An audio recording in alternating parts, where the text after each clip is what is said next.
Mm-hmm.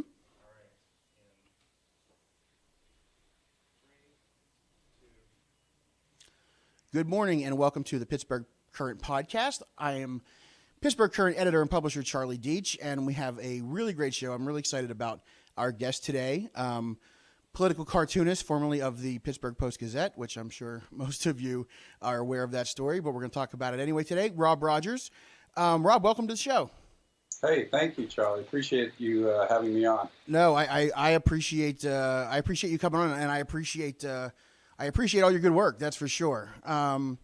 So thanks for printing it as well. No, that was it. I mean, I'm sorry that you lost your job, but for us, timing wise, Rob, it was kind of a perfect fit because it was, and it really was a no brainer for us. So you've got a voice that needs to be put out there, and it would just, it wouldn't be right. I know you still have you still would have your syndication job, but I feel like it wouldn't have been right.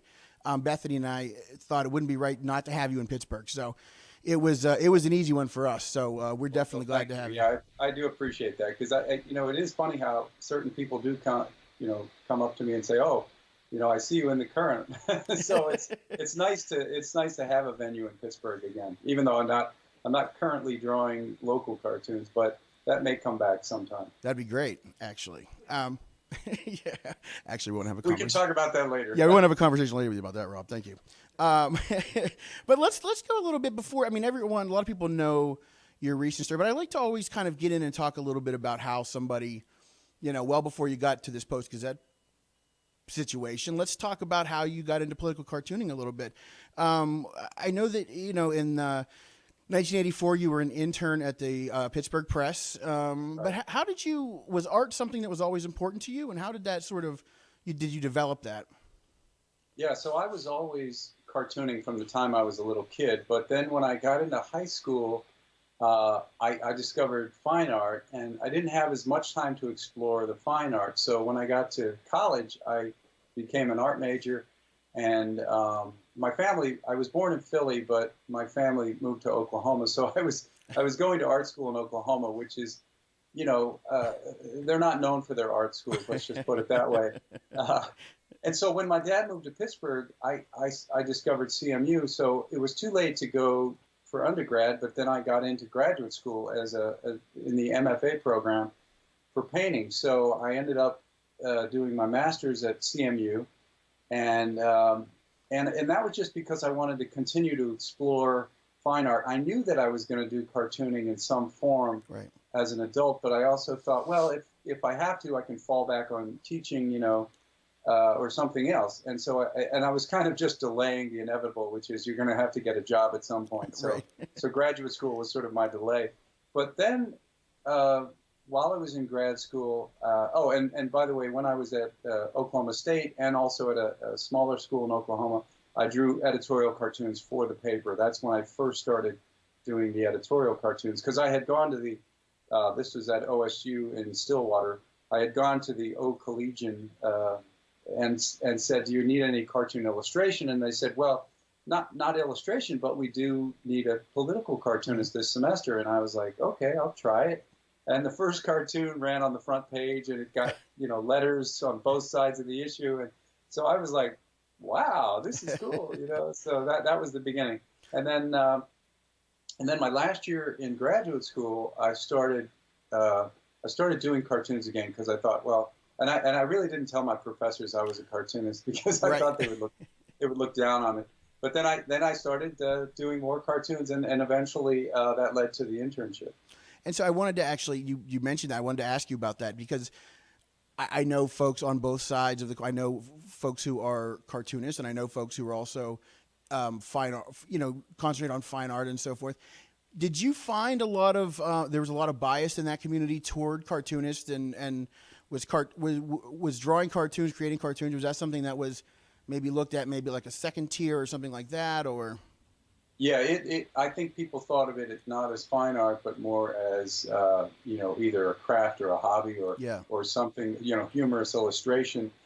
and things have changed. I mean, that was 30 some years ago. So things have changed, and I think now it's much more accepted as a true art form. And it's Robert Crumb has been in the Carnegie International, and there've been many other exhibits and museums that have displayed cartoons. So I think now it's more of an accepted art form.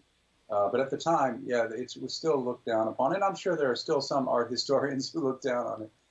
But yeah, it has changed. Right.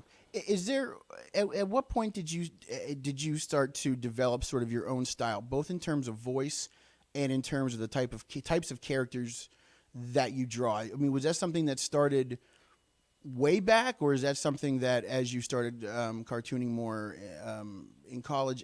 So I guess how did you get to sort of where you are in terms of developing your voice, both politically and both the imagery that you draw? Yeah, if you look at some of my really early cartoons when I first started at the Pittsburgh Press, was where I got my internship. My stuff was very different than it is now. I think it was sort of a combination of, and actually before that, I was sort of trying to draw like Jack Davis of Mad Magazine. Mm-hmm. So the political cartooning, I started to discover the work of Jeff McNelly and Pat Oliphant, and they were big influences on me. So my style became sort of an amalgamation of the two of them and me, and that's kind of how that happened. But it took several years before I really felt like, okay, this is my style. The same thing happened with my politics, actually. Mm-hmm. I came from Oklahoma, where everybody was conservative, and I was just sort of like, okay, whatever. Right. Although I do remember, even during that time, this was the 70s, my dad was a Democrat, and he was upset about Watergate, and he forced me to sit down and watch the Watergate hearings, and I wanted to watch Gilligan's Island, But anyway, he was always interested in politics, and I think that's what sort of started me. But I do remember that when I first started at the paper, it's a struggle to sort of figure out how you feel. Most people can go through life and not necessarily, decide how they feel about the Middle East or, or abortion even. I mean, some people maybe just say, well, whatever you want to do. But I found that as a political cartoonist drawing every day, you really had to kind of decide where you stood. And I started to realize as these topics would come up, and I would be forced to look at how I felt, that I was more of a liberal. But in the beginning, if you looked at my cartoons, you'd probably have trouble sort of, nailing down exactly where I was in the first couple of years. But that's also because I was working for, the press was a little bit more moderate, mm-hmm. more moderate than the Post Gazette. That's actually a perfect segue. So, let's talk a little bit about sort of your ascension at the Post Gazette. So, 1993, I believe you're hired as the editorial cartoonist there. The second editorial cartoonist. So they already had Tim Manise. Oh, right, sure. And then when the big strike happened, the papers, a kind way of saying it is that they merged. Right. But you could say it might have been. You might be able to say it was a hostile takeover. But either way, they were combining staffs. They basically let go half of the people at the press. So a lot of my friends didn't get a job, but they hired me, which I felt was very a very wise thing to do, but also unheard of in the 90s when other cartoonists were losing their jobs, and now some newspapers didn't have a cartoonist at all. And now we were hiring two liberals too. So it wasn't like there was some balance or something. Tim and I, we basically have the same political slant. So Tim Manise, did I mention his name? Yes. Okay. So we worked side by side. We alternated days, and we both had cartoons in on Sunday, but we would swap the op-ed page for the editorial page, and it was great, and that lasted for 12 years. So. This is the same publisher, but right. But I don't really understand what happened. and that's kind of where obviously where we're going is there. I mean, I think for someone on the outside looking in and someone who covers media, and at that time I covered the Post Gazette and all media really, but we were certainly noticing a change in the editorial pages, even from even a couple of years before all of this happened. We sort of noticed that there was a change, and then of course someone sent me the the great John Block Donald Trump photo from Donald Plain, and but even before that, you felt like there was a change coming. Did you notice from the inside when the change happened? And I assume it came right from the top. I mean, I can't imagine it came from anywhere else. Yeah, I mean, I think that what happened was, and this is just from an outsider's point of view, you'd have to ask John Robinson Block, the publisher, what his thinking was. But I remember in 2010 when he decided we were going to endorse Tom Corbett for governor, everybody was perplexed. We had never, we did not believe in anything that he believed in. Right. And so that was the first sign. And, and then later there were a couple of other things, sort of minor things that sort of were red flags to me, just in conversation with him. But then when Trump first announced, that was the beginning of the end. I think, people started to see that a publisher who normally was pretty hands-off in terms of inserting his own personal bias into the page was suddenly doing just that. So, and then of course 2 years before I was fired, my editorial page editor, who was being asked to pave the way for an endorsement of Trump, said he couldn't do it. Right. There was a buyout on the table, and he and the deputy editorial page editor, Susan Manella, they both, until that, my editor was Tom Wazaleski, the two of them left sort of in protest. I mean, that because of the changes that were happening. So, right. And I know of some other folks who stepped down from the editorial board because they weren't happy the way things were going. So at what point do you start? So I mean, just a quick recap for those maybe who don't know. Right. Of course. I was just thinking that you've been in a bubble. Right, because I read everything. I think, everybody else knows too. But so just a quick recap. It was earlier this year. You had several cartoons spiked by the Post Gazette, things that never got into the paper, as well as several sketches, several ideas, correct, that you had that never even. So what happened was the publisher hired Keith Burris. He was already working for the Toledo Blade, our sister paper, but the publisher brought him over to be the editorial director over both papers, which means he was now my boss, and so he became sort of the enforcer for what John believed should be on the page. And so he started to kill my cartoons. And usually I would have 2 or 3 a year killed. And in the 3 months that he was my boss, I had 18 cartoons or ideas killed. Right. And that's a lot for anybody. Yeah, sure. So that was the beginning of it. So over time, it was sort of 1 or 2 a week. But then this weird thing happened over the Memorial Day weekend where they killed 2 cartoons while I was out of town. And so then I get back to town, they kill another one. And then I'm really wondering what's going on. So I'm trying to ask them, and they're not really giving me any response. And I work out of my home studio, so it's not like I can just walk into the publisher's office and say, hey, what up? Right. But I'm calling and I'm sending emails and asking, for an explanation, and I never really got one. But then the Roseanne story happened. I draw a cartoon. I think, okay, this one will probably get in. The first sketch was killed, which was fine because I kind of expected it because it had Trump in it. But then the second one was about Ambien. Right. And so, I didn't think that one would be killed. I figured, and in fact, Keith Burris said yes, and he put it on the page, and it was set to run. And then the publisher came out later and said, no, we're gonna run a different Roseanne cartoon by our Toledo cartoonist. Yeah. And I think it was just to sort of stick it to me. I can't really see any other reason. It was a good cartoon. I don't see a problem with it. So I really do think he was just angry at me for some reason and decided that he was going to kill it. And so at that point, I wrote a long letter to the publisher and to Burris, and I, sort of spelling out, I've been there for 25 years. Why are you treating me this way, and what's happening here? Talk to me.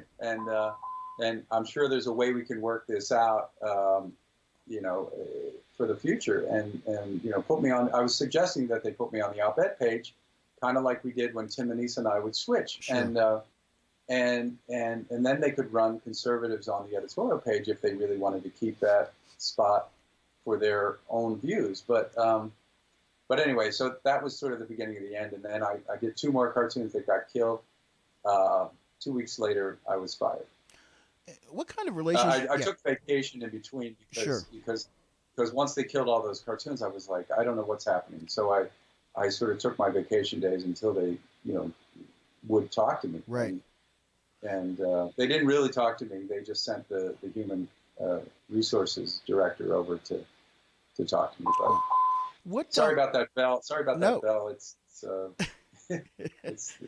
That's okay. I figured it was either the alarm system is malfunctioning here. I figured it was either feeding time or it's time to start the second round. Maybe I wasn't sure. So it's beer o'clock. Exactly.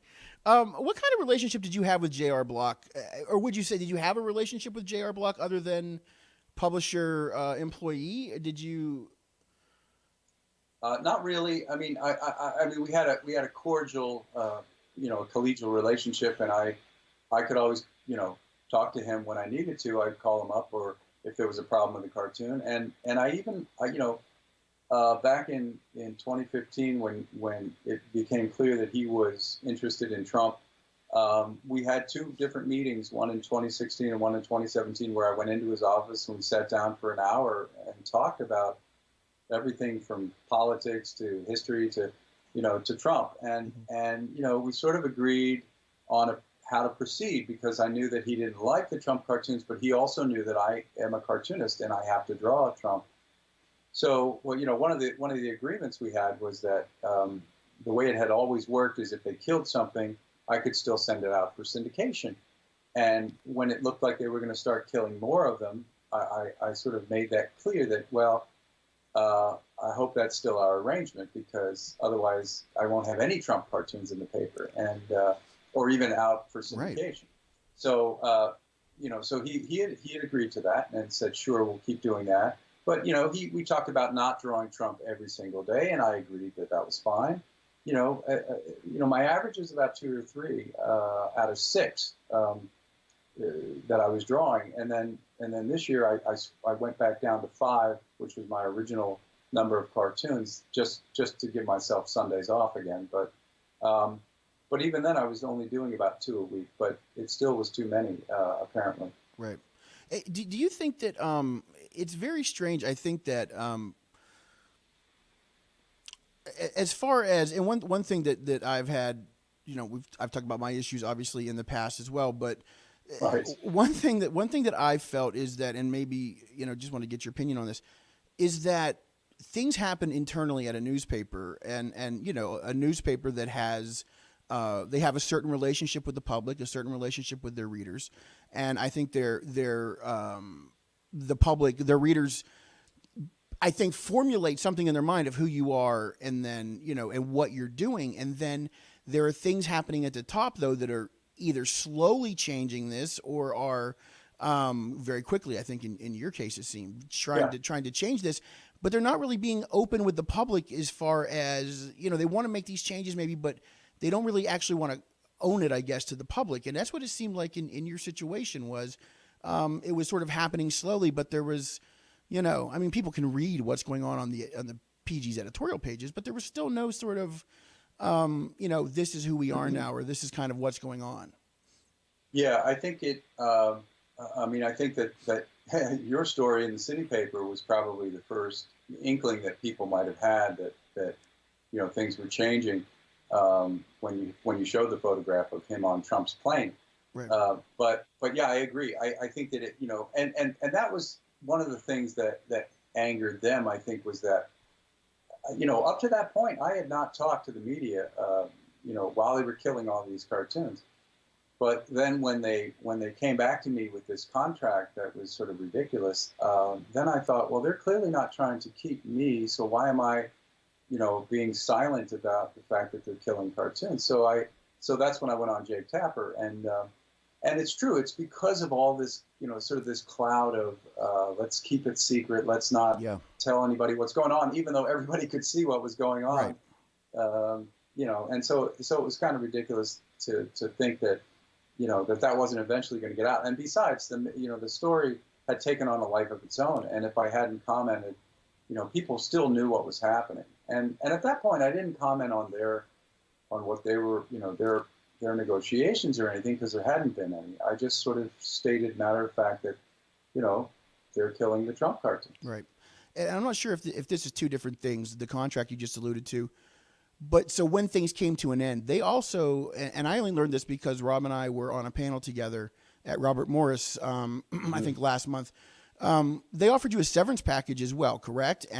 But in there, the contract came first, which was just like, if you're going to continue as our cartoonist, you need to do this, this, this, and this.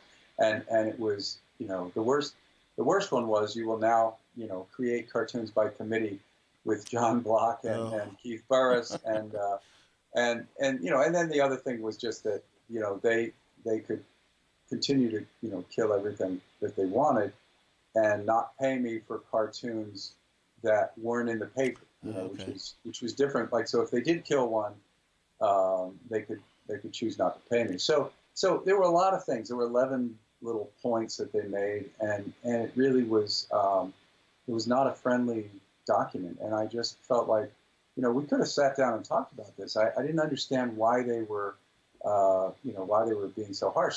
So that's when I went on CNN. But that was 10 days before I got fired.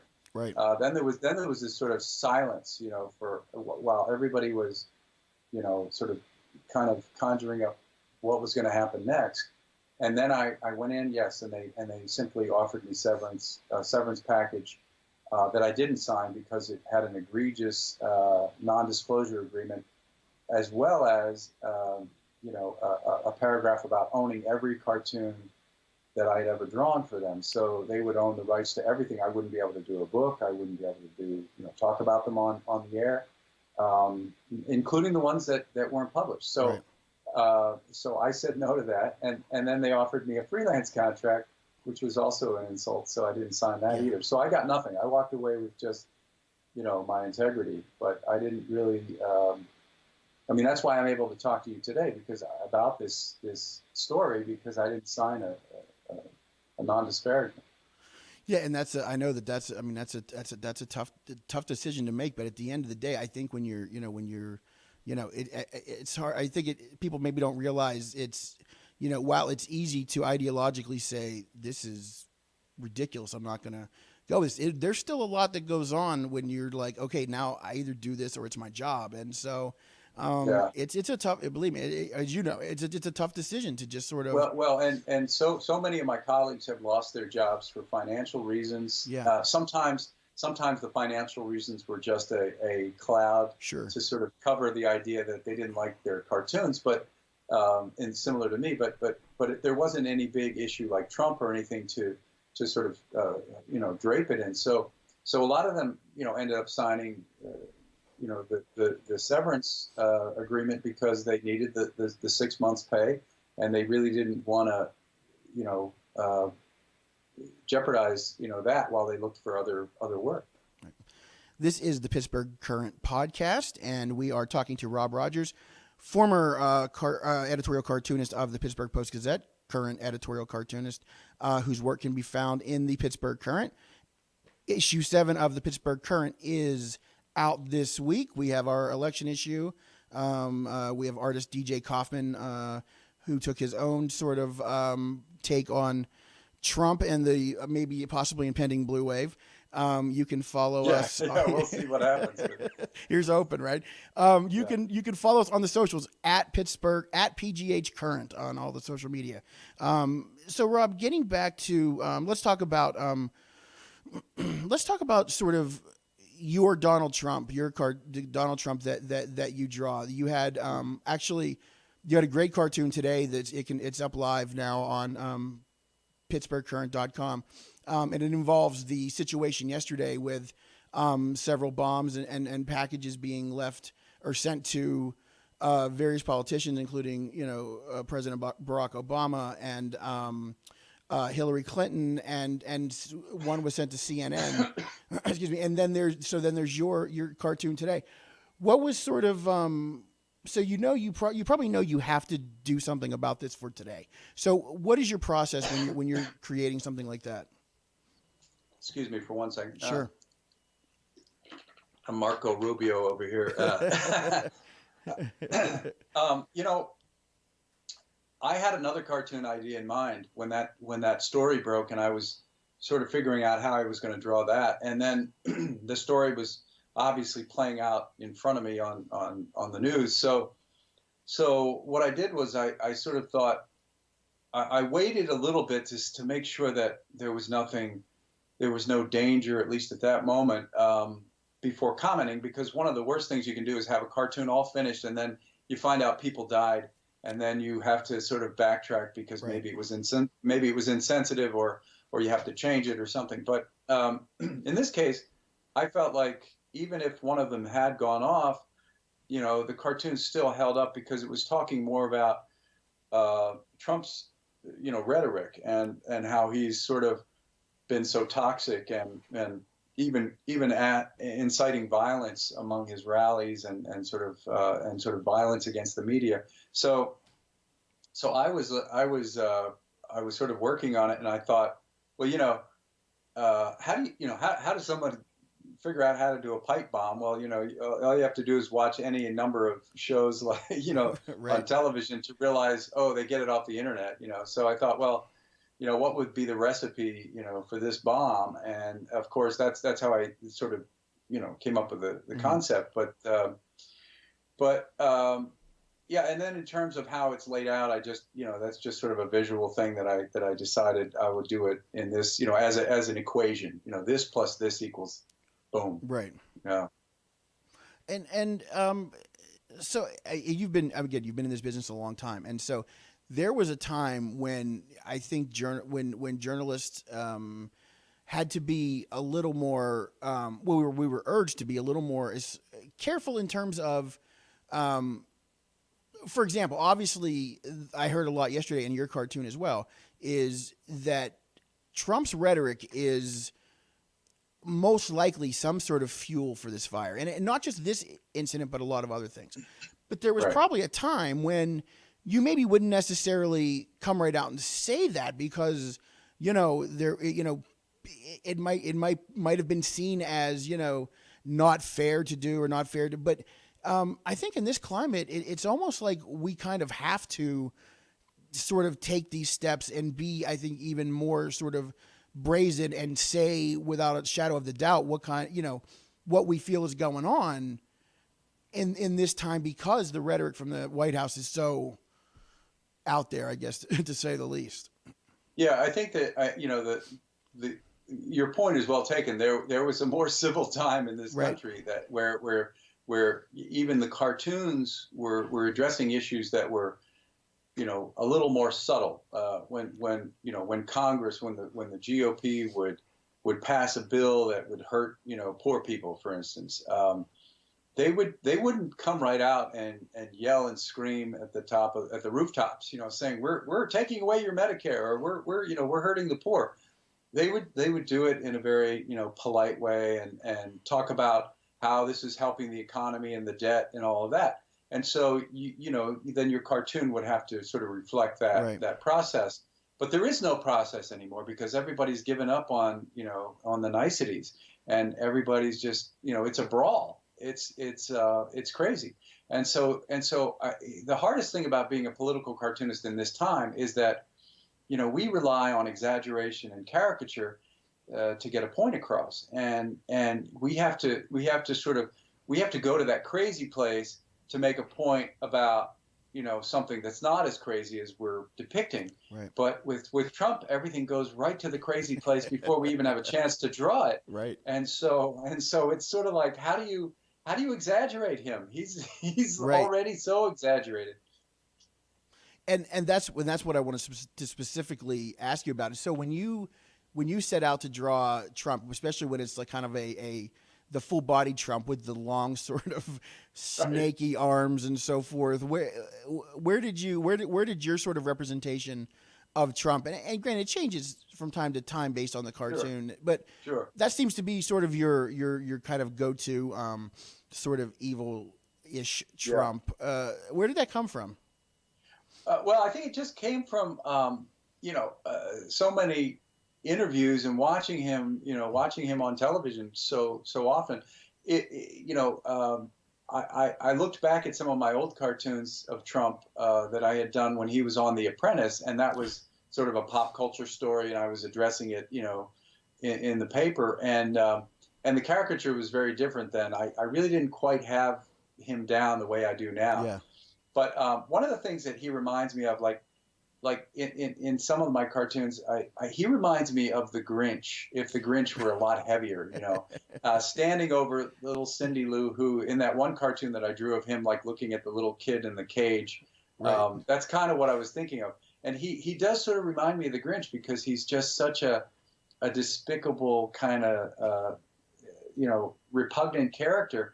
And so I think it just evolved over time, but once I sort of hit on it, I just kept drawing him that way. So, and that was one of the cartoons that was spiked, correct? The one with him looking over the little girl in the cage. No, actually, that was the first cartoon that I drew as an unemployed cartoonist. Correct. Oh, right. Yes, correct. Yeah. Oh, yeah, we ran that one. Absolutely, I remember that. But one thing I wanted to just go back to about some of the cartoons that got spiked, and you mentioned earlier that you think that, for example, the Klansman who was talking about it was Ambien that was responsible for his hate. That one was spiked maybe because they were just trying to take a little. Just sort of making it personal and sort of taking that out on you. But you had other cartoons spiked that had nothing to do with the president. You criticized, it seemed like when you criticized the NFL, you criticized race, sort of some of the racial issues. Well, so, I would say all you have to do is look back at the editorial that they wrote on Martin Luther King Day that defended Trump's I don't know if I'm allowed to say it on the air, but his comments about African nations. Yeah. And we, the Post Gazette, Keith Burris wrote that editorial. He defended Trump's comments, and it was roundly, denounced, and everybody from the Washington Post to the Heinz Foundation found it totally offensive. Right. And so you don't have to look further than that, really, to understand that maybe some of the cartoons I drew about race were also hitting too close to home for him, right? For the publisher, or for Burris. And that was of course the column was called. Well, I don't remember what it's called. Reason is racism. Yes, and it had the line that racism was the new McCarthyism, which was. Right. Fantastic. Great line, Keith, actually. Just kidding. So I want to make sure that we're clear. So I want to get to what you're doing now, but I just want to get your thoughts just a little bit about the Post Gazette named their new editorial cartoonist, Steve Kelly, a day or two ago. And he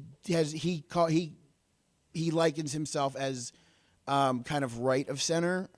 A little farther right of center, I think, from some of the things that I've seen, certainly. But what do you think about that move? I mean, certainly, obviously, it seems as though he fits in more with what they're looking to do with their editorial pages. But again, some of the things I saw with him, there were a lot of Hillary Clinton cartoons, anti-Hillary Clinton cartoons. But then there were also again talking about race. He had a Colin Kaepernick cartoon, a couple Colin Kaepernick cartoons, which were just sort of downplaying or sort of making fun of that whole situation. But what are your thoughts that the PG decided to go or to pick Steve Kelly as your replacement?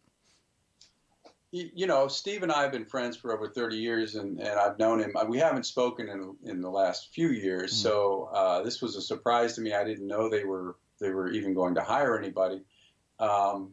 I think he's a talented cartoonist. We have different political views, but I do think that he is, a really good cartoonist.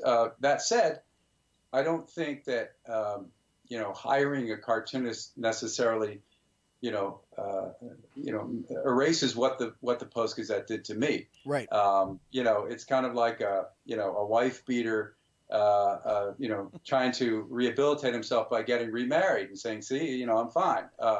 But they still treated me horribly. So I really hope they treat him better. But, I think that because one of the things that I was seeing online is some of my cartooning colleagues were saying, well, at least they hired, they filled the position. That's good, right? And I'm like, well, yeah, I guess.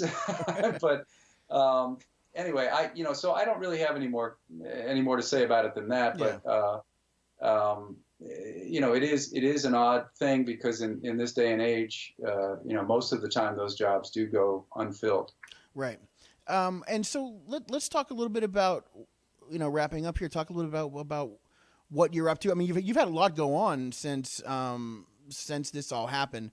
I'm not sure how well they pay the bills, but you had some really awesome things. I'm just kidding. You had some really awesome things happen. A couple things. You had an exhibit in DC of the spiked cartoons, which talk a little bit about that. That had to be quite an honor. I mean, that was really. Oh yeah, it was. I mean, the Corcoran used to be a museum, and now it's part of George Washington University. But when they called me, I was flabbergasted, but very very honored, and they did a really nice job with the exhibit, and we got a great crowd at the opening night, and I was surprised that people were coming up to me, who weren't from Pittsburgh, who really didn't know me, but they were saying, we're it was terrible what happened to you, and we're very proud of how you handled it, and so that was nice. That was really nice to see. And then, but it was also a good chance for them to have discussions with their students about the free press and what it means to have free speech, and even though this is sort of not exactly a free speech issue, in the sense that the newspaper is free to print whatever they want, right. That's free speech, but it still brought up issues of diversity of opinion and the kind and suppressing voices. So that was an interesting. I did a panel there and a discussion there, and that was great. So that was one thing. Was there something? And my syndication is still going on. I also started a Patreon page, which is sort of a new thing for me, but a lot of artists and musicians have done it over the years, and it's just a way for your fans to subscribe to you in a way where they can get little sneak peeks at sketches and behind the scenes stuff, but they can also support you almost like public television or something like that. So you can look at my Patreon page. If you go to my website, there's a button on there, robrogers.com. And you have you have a new book coming out, Enemy of the People: A Cartoonist in Trump's America. What's the theme here? How are you?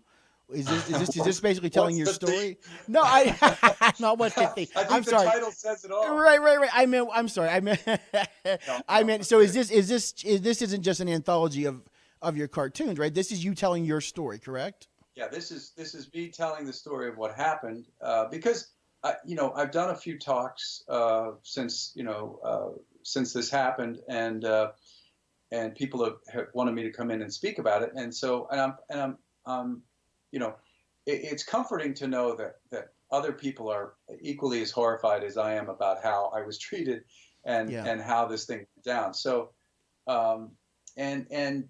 So I decided that it would be interesting to kind of, write some of that stuff out again, even though I've told the story on the news several times, but there's not really that much new in the book in terms of the story, except that I did a couple of long form comics, one that hasn't been seen at all yet, one that was on the nib.com, where I talked about the firing. Right. And so, but then I also have gone back and done a couple of chapters on the 3 years of Trump, the candidate Trump, and then the first 2 years of his presidency, where I show the cartoons and talk about them. So there's more in there than just an anthology, but it does have, it does have my Trump cartoons as well. No, that's great. That's great. And what are you? Do you plan on altering at all your like what you're doing, or do you still plan on just doing political cartooning, or does not now having a daily gig has it opened you up to maybe doing any other kind of projects, maybe like sort of dream projects or something that you had down the line? Yeah, that's a great question because one of that long form comic at the end of the chapter talks about what now, what am I going to do now? And so that is something that I've been thinking a lot about, and having the sort of the extra days of the week to work on freelance projects, and it does give me some time to really think about what might be next for me. And I have always dreamed about doing a graphic novel. I'm just not sure. I'm just not sure I have it in me to really sit down and do all that work. But that would be one thing. I've always, I do have other things to work on. I'm a musician and a songwriter, so I've always thought about spending more time doing that. But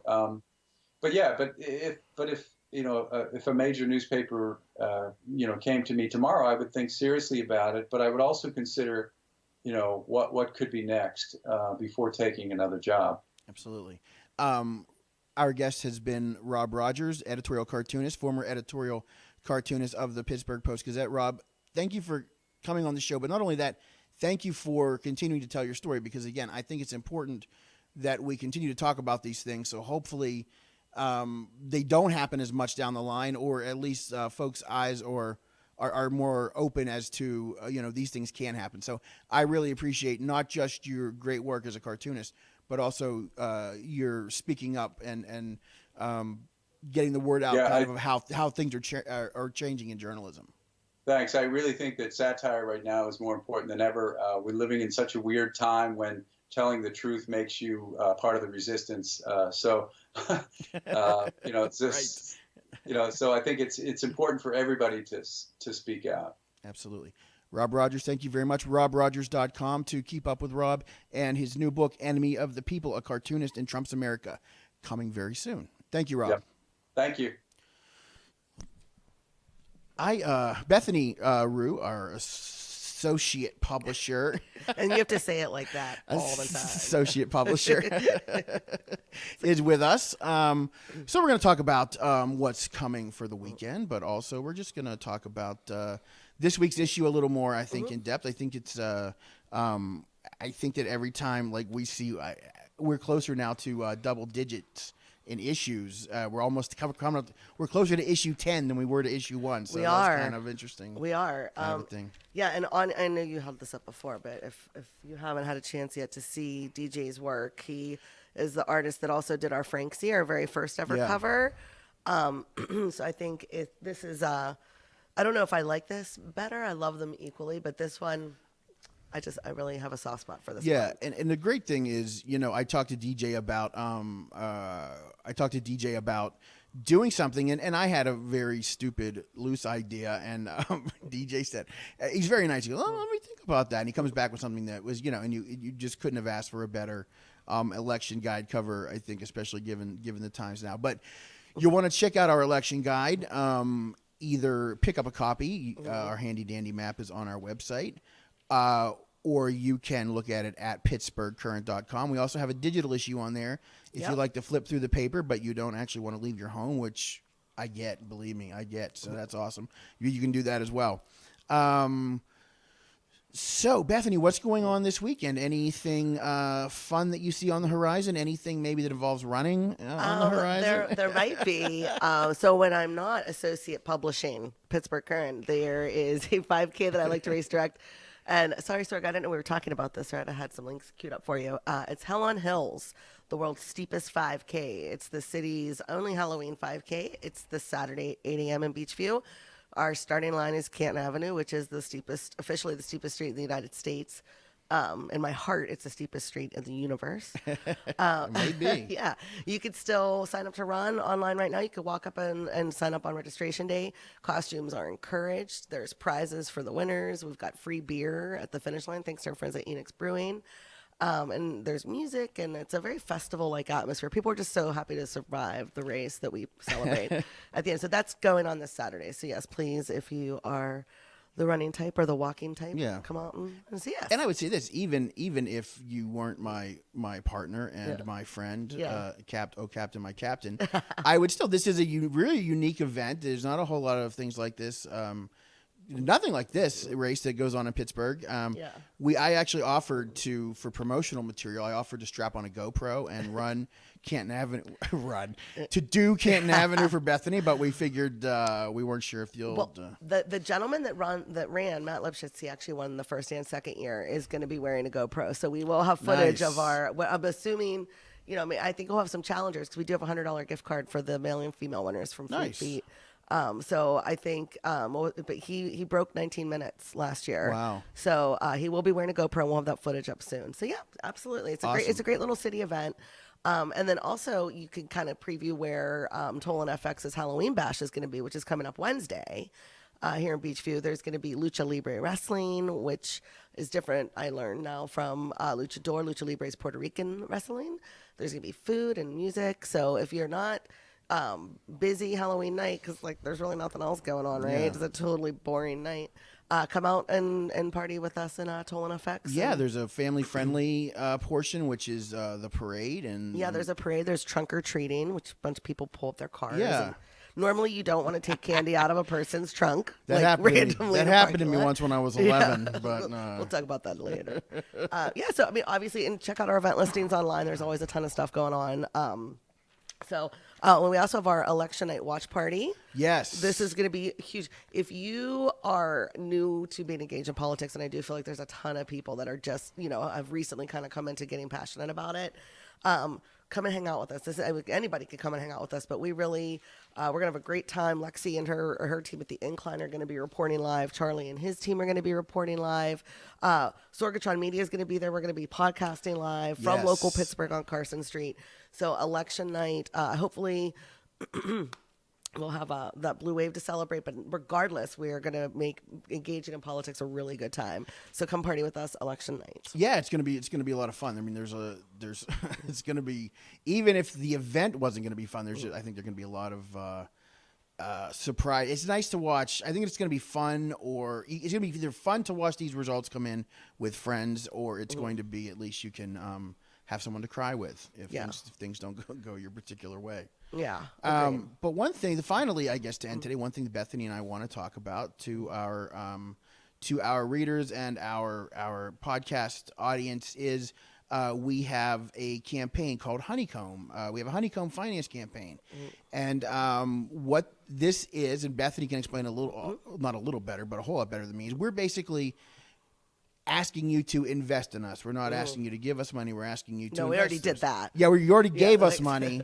Now we're going to let your money work for you. Yeah, so it's Honeycomb Credit, and you could go to our campaign page. It's honeycombcredit.com/current. And Honeycomb is a local Pittsburgh startup, so it's very much so startups helping startups. It's a crowd investment kind of model, right? So you are making an investment in the Pittsburgh Current. You will get your money back, with the return on that. Right. And that is really you becoming a part of the paper, which we want all of you to be a part of the paper, not physically. Right. But, physically. And there's perks too associated with it. And I didn't even run any of these by you, so you're going to be as surprised as everybody else. Hit me. Yeah, but for the early bird perk, we're going to host a catered dinner at our Beachview office for the early birders. Wow. So we want to come in. Don't worry, we're going to have it catered because I don't think nobody wants to eat anything we're cooking. So we've got some early bird perks. For our $500 perk, you're actually going to get a framed copy of this signed by you and DJ, which I haven't told DJ that either, but I'm sure we'll be fine with it. Good thing DJ likes it. Yeah, right. So so there's a lot of great perks, and again, this is an investment opportunity to really support, and it's so Rob was just talking about, he has a Patreon page, and there's a lot of models now where papers are going back to subscription based, the online model, the donor model. We just had the WESA fund drive where right. So it's very one of the ways that I think local dynamic press is going to continue to succeed is with the support of people out there that believe in it. So believe in us. Go to honeycombcredit.com/current and literally be a part of what we're doing here. Absolutely. And this is the Pittsburgh Current podcast. This is the ending of the Pittsburgh Current Follow podcast. us on all of our social media channels. At PGH Current. And then we'll be back next week with a political guest of some kind. We have a couple of irons in the fire. Maybe something really awesome. Or maybe it'll just be me talking politics. But we'll have a political guest next week. It'll be a lot of fun and get you ready to go out and vote on just once. Let's not start an investigation. Vote on November 6th. This is the Pittsburgh Current podcast. Thanks for watching. Bye, y'all.